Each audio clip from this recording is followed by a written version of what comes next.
Primoto, buenas tardes. A ver, la pregunta es obligada. El 1 de mayo, el Día del Trabajador, la CGT hace un acto. ¿Qué es lo que nos puede decir y anticipar, no? Bueno, fundamentalmente es el día 2 el 2 de abril a las 2 de la tarde en la cancha de Defensores de Belgrano. 25.000 trabajadores nos vamos a juntar para, digamos, no solo evocar una fecha que en otros momentos de la Argentina supo ser una fiesta, ¿no? Hoy, con tantos compatriotas en la pobreza, nos preocupa sobremanera, ¿no? Ajá. Y más cuando el movimiento obrero no se le ha dado el rol que tuvo en los momentos más importantes o con mayor justicia social en la Argentina. Así que bueno, ahí analizaremos esas circunstancias y evidentemente el documento lo dice claro de qué se trata esto, la preocupación por la coyuntura y los puntos que creemos que tienen que estar en la base de lo que se vote este año en la Argentina, ¿no? Encarar no solo los temas inmediatos como la inflación, sino fundamentalmente un proyecto de país. Nosotros que tenemos la herencia de Perón, el testamento, el modelo argentino para el proyecto nacional, creo que tenemos todas las herramientas para que este país tan rico pueda contener y darle dignidad a todos sus habitantes. Desgraciadamente, más de 40% de pobres indican que algo anda mal en la Argentina y donde los que ganan son los que especulan. Evidentemente vamos a seguir sumando pobres. Este país es muy rico, hay que ponerle un freno a la especulación, un freno a la concentración económica, y para que haya justicia social, como nos enseñó Perón, tiene que haber soberanía política e independencia económica. No hubo convocatoria del movimiento obrero, es cierto. ¿Qué aspectos cree usted que hubiese podido colaborar en este contexto del movimiento obrero? Atento que muchos trabajadores de alguna manera se están preguntando cómo acompañar, ¿no? ¿Cómo lo ve usted eso? Y bueno, no, es decir, es darnos participación en los aspectos de solución. Acá se habla siempre de temas absolutamente pueriles y que no tienen nada que ver con el futuro de la nación. No se discute, pero ni el oficialismo ni la oposición, un proyecto de desarrollo. Lo único que se habla en la oposición es que la solución es quitarle derecho a los trabajadores. Eso sabemos que en la Argentina a lo que lleva es mayor inequidad social.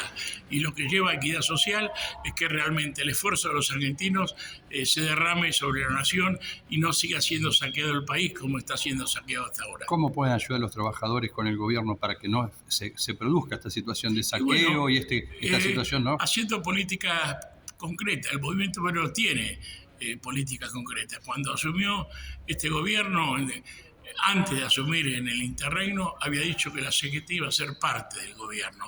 Esto no se dio en la práctica y bueno, las consecuencias están ahí por verse. Hay que recordar que este año cumplimos 40 años de democracia.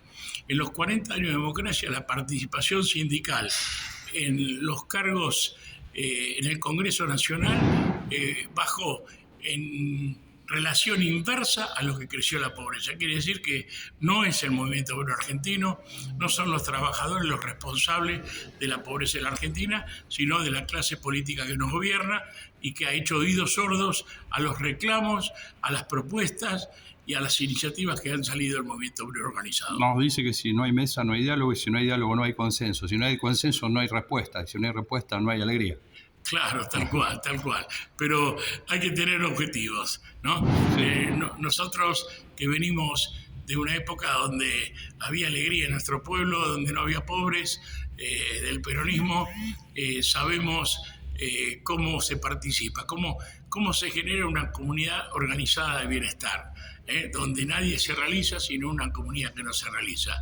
El movimiento obrero tiene claro esto y tiene claro cuáles son las políticas, ¿no? No hay que pensar en uno mismo, sino hay que pensar en el bien de la comunidad.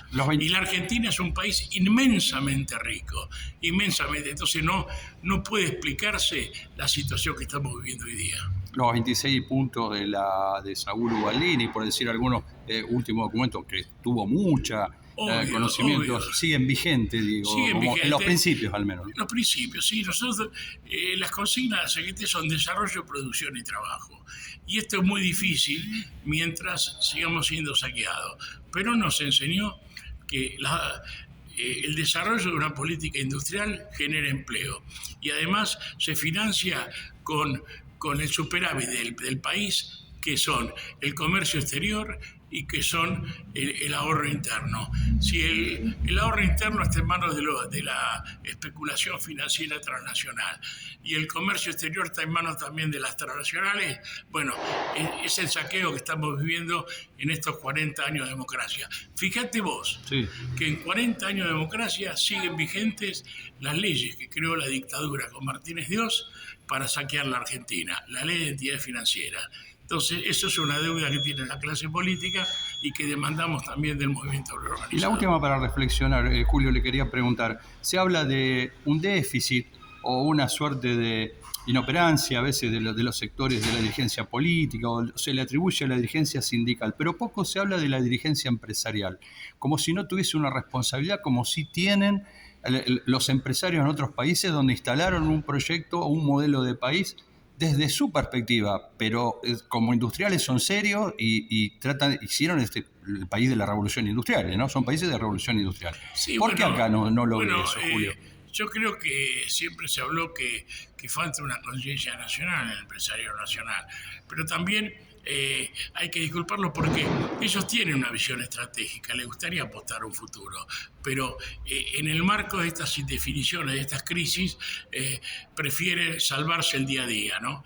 Salvarse el día a día, entonces, por si acaso, se cubren las espaldas.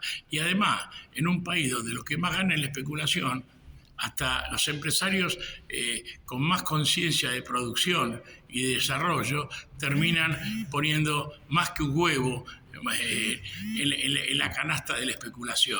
Entonces, en un país donde gana la especulación, no puede ganar nunca una política de desarrollo, producción y trabajo. Eso es lo que hay que cortar en la Argentina. Claro, ¿la oposición lo convence, Julio? No, porque para la oposición, en vez de estos problemas, el problema es los derechos laborales.